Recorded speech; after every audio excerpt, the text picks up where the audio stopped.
अस्सलामुअलैकुम जी फ्रेंड्स। आज का जो हमारा टॉपिक है वो है नोड्स और एंटी नोड्स।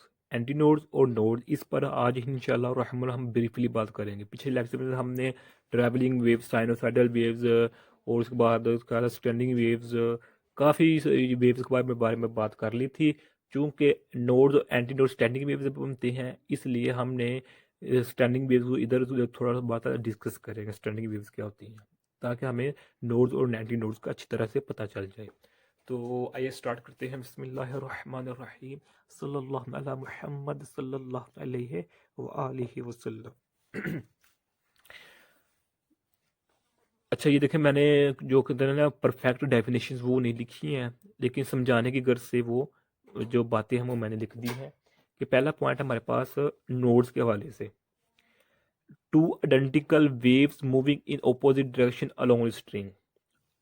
ये हमारे पास, आप इसको डेफिनेशन बना सकते हैं, क्योंकि मुख्तलिफ वर्ड में मुख्तलिफ डेफिनेशन बनती हैं। आप ये भी एक तरह की डेफिनेशन है किसकी, नोड्स की।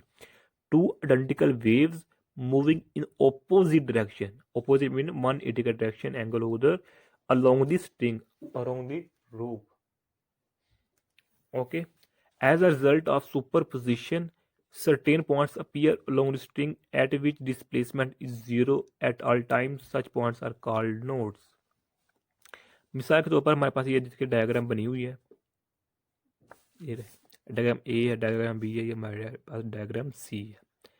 ये हमारे पास दीवार है, वाल है, ये हमारे पास। तो हमारे पास ये इधर हमारे पास हैंड है, हमारे ये किसको हमने, ये हमारे पास मिसाल के तौर पर हमने ही जो हाथ से पकड़ा हुआ है, हैंड से पकड़ा हुआ है किसको, ये स्ट्रिंग हमारे पास। और इधर एंटी नोड बन रहा है, ये हमारे पास नोड है, ये भी नोड है, ये एंटी नोड है, ये नोड है, ये नोड है, ये हमारे पास एंटी नोड है, ये नोड है, ये एंटी नोड है, ये नोड है। तो ये देखिए, इधर हमने ये डिफरेंट क्यों बनाया, इधर हमने जो फोर्स ना अप डाउन स्ट्रिंग को वो कम लगाई थी। मिसाल के तौर पर इधर हमने फोर्स लगाई है 10 न्यूटन, इधर हमने फोर्स लगा रहे हैं 20 न्यूटन, और इधर हम फोर्स लगा रहे हैं 30 न्यूटन। तो जितनी ज़्यादा फोर्स लगाएंगे अप डाउन करने के लिए स्ट्रिंग को, तो उतनी ज़्यादा उसमें नोड्स और एंटी नोड्स बनेंगे। ओके, आप देखें कि to identical waves you moving in opposite direction along the string. As a result of superposition, certain points appear along the string at which displacement is zero. Displacement is zero at all times. Such points are called. अच्छा, इसको पहले समझ लें कि ये देखिए, हमने इधर जो हमारे पास स्ट्रिंग थी इसको अप डाउन किया, स्ट्रिंग की हमने पोजीशन हाथ के ज़रिए से मूव कराई, चेंज की, तो वो स्ट्रिंग इस वार के साथ टकराएगी और वार से टकराने के बाद फिर वापस चली जाएगी। तो जब हमारे पास स्ट्रिंग इस वार से टकरा कर वापस जाएगी, तो स्ट्रिंग की वेव के जाने में और वेव के वापस आने में, पलट कर आने में कोई ना कोई ऐसे पॉइंट्स बनते हैं जहां वो आपस में मिल जाती हैं। वेव्स, जाती हुई वेव्स और आती हुई वेव्स आपस में कहीं ना कहीं मिल जाती हैं। तो जहां पॉइंट पे मिलते हैं उस पॉइंट को हम नोड का नाम देते हैं। मिसाल के तौर पर ये देखें, इसकी देख लेते हैं कि हमने इधर एक अप किया, सॉरी, स्ट्रिंग को हमने डाउन किया, अप डाउन किया, तो हमारे पास एक ये क्रस्ट की शक्ल में जाएगी वेव इस तरह। ये वार के साथ टकराई और वार से टकराने के बाद फिर वापस आ जाएगी। तो वो जाने के लिए और आने के लिए जाते हुए आते हुए दरमियान कोई ना कोई ऐसा पॉइंट मिल जाता है जहाँ आपस में टकरा जाती है। तो इधर टकराई, इस पॉइंट को हम नोड कहेंगे। ओके, ये भी हमारे पास नोड है, ये भी हमारे पास नोड है। ये हमारे पास, यहाँ देखें, डिस्प्लेसमेंट इज जीरो। डिस्प्लेसमेंट हमारे क्या जीरो होता है, ये देखें, डिस्प्लेसमेंट जीरो होता है। यहाँ पर हमारे पास जो डिस्प्लेसमेंट है वो जीरो है, या डिस्प्लेसमेंट जीरो मिनिमम भी हो सकता है, लेकिन वो रेयर केस होते हैं। तो इसलिए ज़्यादातर जो डिस्प्लेसमेंट होता है वो ज़ीरो ही होता है, किसमें, नोड्स की शक्ल में, जब नोड को डिस्कस करते हैं। ओके, ये थी नोड्स। अब आगे देखें anti nodes. Between two consecutive nodes between two consecutive nodes there are points where the displacement oscillates with larger amplitude. Such points are called antinode. यानी कि between two consecutive node, मिसाल के ये इन दो, ये भी नोड है हमारे पास और ये भी नोड है, इन दो नोड्स के दरमियान there are points where the displacement oscillate with largest amplitude. देखिए हमारे पास जो ये हमारे पास दो नोड है, इन दोनों नोड के दरमियान हमारे पास एम्पलीट्यूड कहाँ मैक्सिमम बन रहा है, इधर। अगर इधर जाए तो एम्पलीट्यूड कम होगा, इधर जाए फिर एम्पलीट्यूड कम होगा, इसलिए इस पॉइंट पर हमारा जो है ना एम्पलीट्यूड वो मैक्सिमम है, तो इसी पॉइंट को हम कहेंगे ये हमारे पास एंटी नोड है। ओके, ये देखें, ये देखें, ये भी नोड है, ये भी नोड है, ये देखें, इस पॉइंट पर हमारे पास जो एम्पलीट्यूड है वो मैक्सिमम है इस पॉइंट पर, तो इस पॉइंट को हम एंटी नोड का नाम देंगे। अब नेक्स्ट देखें, such a pattern of node and antinode in known as standing wave. यानी कि जो हमारे पास ये डायग्राम है ये स्टैंडिंग वेव की है। स्टैंडिंग वेव में नोड्स और एंटी नोड्स बनते हैं। ये देखें, नोड्स भी हैं और एंटी नोड्स भी हैं, तो इसलिए इसको हम इन तीनों डायग्राम को कहेंगे कि स्टैंडिंग वेव की डायग्राम है। ओके, तो note that travelling waves have no nodes. अच्छा, अब ये ट्रैवल ये भी एक इम्पोर्टेंट बात है कि स्टैंडिंग क्वेश्चन आ सकता है कि what is the difference between the travelling wave and standing wave. तो आप आम अल्फाज में ये लिख सकते हैं सिंपल वर्ड्स में कि जो होते हैं ना स्टैंडिंग वेव में नोड्स और एंटी नोड्स बनते हैं, जबकि ट्रैवलिंग वेव्स में नोड्स और एंटी नोड्स नहीं बनते।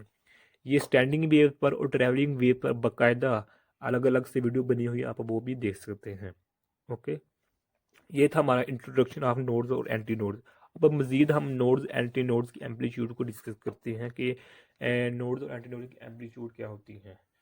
ये भी बहुत ही इंपॉर्टेंट टॉपिक है, ये अलग से एक वीडियो पढ़ सकते हैं, लेकिन मैंने इसको अटैच कर दिया।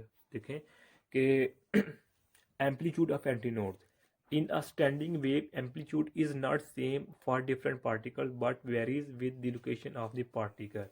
यानी कि ये देखें कि इधर जो हमारे पास एम्पलीट्यूड है वो सेम नहीं है। ये देखें, इधर एम्पलीट्यूड 0 है, फिर एम्पलीट्यूड इंक्रीज कर रहा है, ये इधर मैक्सिमम हो गया एम्पलीट्यूड, अब फिर मैक्सिमम होने के बाद फिर डिक्रीज हो रहा है। यानी कि एम्पलीट्यूड सेम नहीं है किसमें, स्टैंडिंग वे में। ओके, तो देखें कि एंटी नोड हमारे पास क्या है, एंटी नोड। एंटी नोड के लिए हम ये एम्पलीट्यूड ऑफ एंटी नोड को मालूम करने के लिए हम ये साइन के एक्स इक्वल टू प्लस -1 लिखेंगे। ये कहाँ से हमने लिखा और क्यों? पिछले लेक्चर में जो हमारा स्टैंडिंग वेव का जो लेक्चर था उसमें हमने एक फाइनल इक्वेशन निकाली थी स्टैंडिंग वेव की, उधर से हमने ये साइन के एक्स को लिया है। ये देखें कि जो फाइनल इक्वेशन है हमारे पास वो ये है, ये देख रहे हैं हमारे पास ये फाइनल इक्वेशन है किसकी, स्टैंडिंग वेव की। ये हमने प्रूव की है, कैसे की है आप अलग से वीडियो देख सकते हैं। ओके, तो ये हमारे पास फाइनल इक्वेशन है किसकी, स्टैंडिंग वेव। इसमें से हमने इस चीज़ को लिया है, इस चीज़ को उठा लिया है। क्यों उठाया है ये भी बताते हैं कि क्योंकि जो हमारे पास एम्पलीट्यूड होता है वो हमेशा वर्टिकल होता है, वर्टिकल अप या डाउन, वर्टिकल अप या डाउन की वजह से एम्पलीट्यूड क्रिएट होता है। तो इसलिए हमने साइन की एक्स लिया, हम कॉज ले सकते थे, क्यों नहीं लिया, क्योंकि जो एम्पलीट्यूड होता है वो हमेशा वर्टिकल बनता है। ये देखें कि इधर जो हमारे पास एम्पलीट्यूड है, इधर मैक्सिमम एम्पलीट्यूड है, ये किसकी वजह से बन रहा है, वर्टिकल पोजीशन की तरफ। ये देखें हमारे पास ये एक्स एक्सिस है, लाइन है, तो हमारे पास जो एम्पलीट्यूड इधर मैक्सिमम है, ये वाला हमारे पास जो एम्पलीट्यूड है इधर से इधर ये मैक्सिमम है, किसकी वजह से, वर्टिकल है। ओके, इसलिए हमने साइन की एक्स लिया।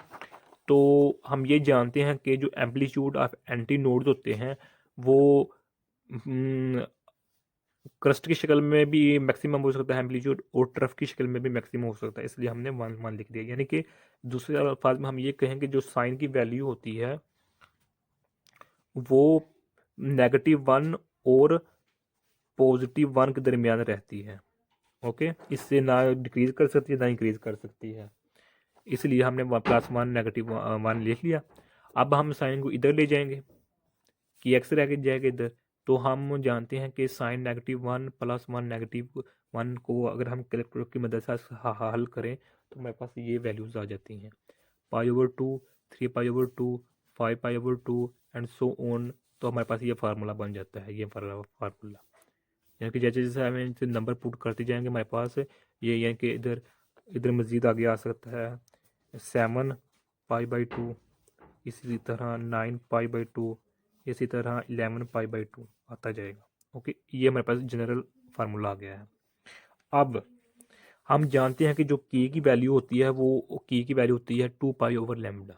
इधर हमने के की वैल्यू इधर पुट कर दी, तो अब ये वैल्यू को उठाकर हम इधर ले आएंगे, तो इसके साथ मल्टीपल और डिवाइड करेंगे तो हमारे पास ये वैल्यू इधर आकर हर एक टर्म के साथ मल्टीपल डिवाइड हो जाएगी। तो हमारे पास जो फाइनल इक्वेशन बचेगी वो ये बचेगी, λ/4, 3λ/4, 5λ/4, इसी तरह 7λ/4, 9λ/4 बन जाएगा।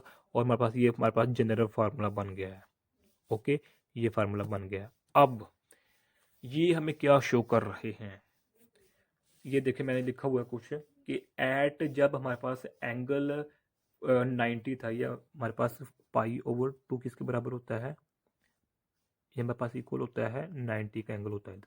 ओके, यानी कि जब एंगल 90 था, इधर हमारे पास एंगल 90 था, तो हमारे पास जो डिस्प्लेसमेंट थी वो y/4 थी, और λ/4।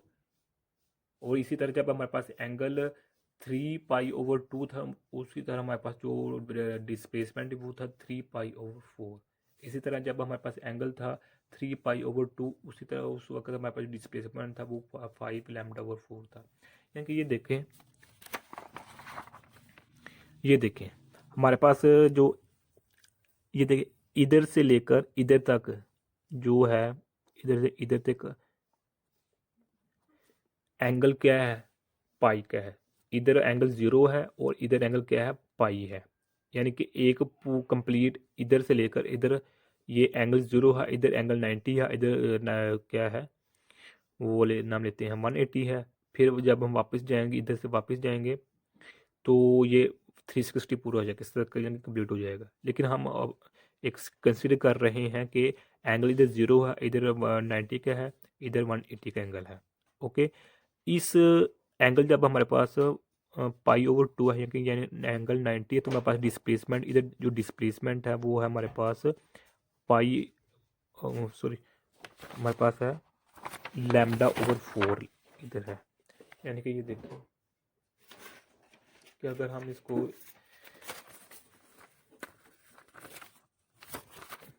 नहीं देखें,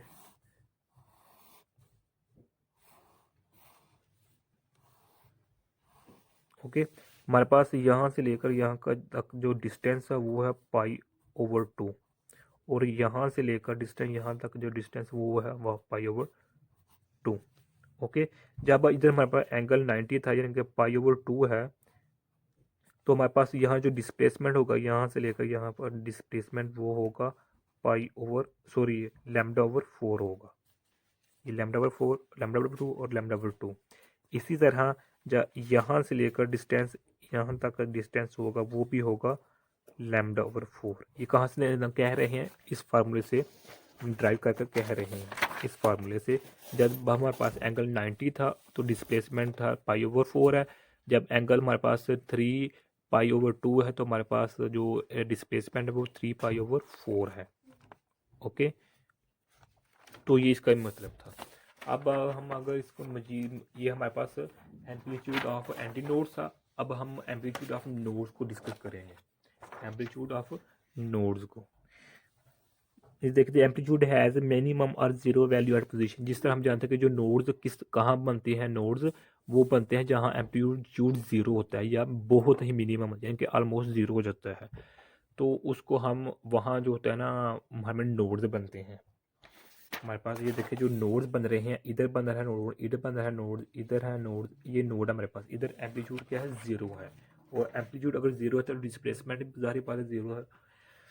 तो साइन के एक्स की इधर हम इक्वल कर देंगे जीरो को, साइन को इधर ले आएंगे तो हमारे पास साइन -1 हो जाए जीरो। इसको जब हम कैलकुलेटर की मदद से वैल्यू निकालेंगे तो हमारे पास जीरो निकलेगा।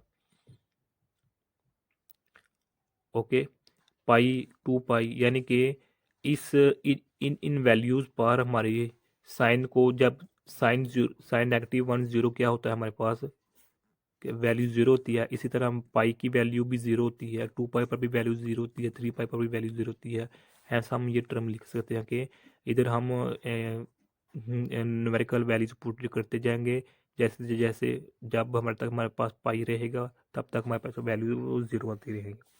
ओके, तो हम इस इधर फिर हमने की वैल्यू पुट कर दी 2 पाई/λ।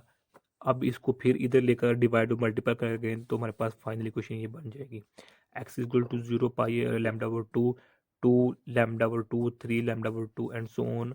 और इसको हम जनरल फॉर्म में इस तरह लिख सकते हैं n λ/2। तो ये हमारे पास फाइनल आ गई है कि x इक्वल टू n λ/2। इसका क्या मतलब है कि जब हमारे पास पहला नोड बना है, उधर डिस्प्लेसमेंट क्या था, 0 था। जब हमने एंगल हमारे पास 80 का है, ये 80 है ना हमारे पास, 80 है हमारे पास। तो उधर हमारे पास जो था ना डिस्प्लेसमेंट वो λ/2 है, यानी कि ये देखें, ये ही इसको दोबारा फिर लिख लेते हैं ऐसे ऐसे। तो इधर इधर पहले हम डिस्कस करें, इधर λ/2 यानी इधर एंगल 90 का एंगल क्या होता है, पाई होता है। पाई मीन 180 का एंगल है। इधर हमारे पास जो यहाँ से लेकर यहाँ तक डिस्टेंस है वो होता है हमारे पास x इक्वल टू पाई/λ/2 है। ओके, तो यही बात इधर बताई गई है कि जब जूं जूं हम एंगल इंक्रीज करते जाएंगे वैसे वैसे हमारा जो होगा ना डिस्प्लेसमेंट वो भी इंक्रीज करता जाएगा। ओके, ये देख लें, जब हमारे पास एंगल 0 था डिस्प्लेसमेंट 0 है। जब एंगल हमारे पास जो क्या नाम लेते हैं 80 का है तो डिस्प्लेसमेंट y/2 है, ये देखें y/2 है। इसी तरह जब हमारे पास 2 पाई एंगल है तो हमारे पास जो डिस्प्लेसमेंट वो 2 पाई/2 है। तो इस तरह ये कुछ टर्म्स हैं जो यूज़ होती रहती हैं। ओके, ये आज की वीडियो थी, उम्मीद आप लोगों को समझ आ गई होगी। नोड्स और एंटी नोड्स का अगर फिर भी क्वेश्चन रह जाते हैं तो कमेंट के सूट में आप पूछ सकते हैं। और अगर आपने अभी तक हमारे चैनल पाक MN अकेडमी सब्सक्राइब नहीं किया तो सब्सक्राइब कर दे, लाइक शेयर कर दीजिए। जज़ाकल्लाहु खैर, आप दुआ में याद रखिएगा। अस्सलाम वालेकुम वरहमतुल्लाहि वबरकातुहू।